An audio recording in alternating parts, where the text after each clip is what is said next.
Seorang remaja M 17 tahun diserahkan warga ke Polrestabes Palembang setelah diduga melecehkan seorang perempuan disabilitas. Pelaku ditangkap warga saat bersembunyi di balik lemari dan berpura-pura bermain ponsel. Aksi pelaku terungkap setelah kakak korban curiga melihat pelaku berada satu kamar dengan adiknya ketika rumah dalam keadaan sepi.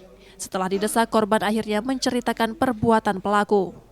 Pada polisi, pelaku mengakui perbuatannya. Di belakang rumah, di samping rumah tuh ada motor. Aku curiga motor itu motor siapa. Aku pikir motor tetangga, tidak mungkin di depan rumah kita kan. Nah, jadi aku jenguk pintu rumah. Nah, di depan rumah itu terbuka pintunya. Terus aku panggil adik aku teriak ke, Leli, dah galak keluar kan. Lama dah galak keluar.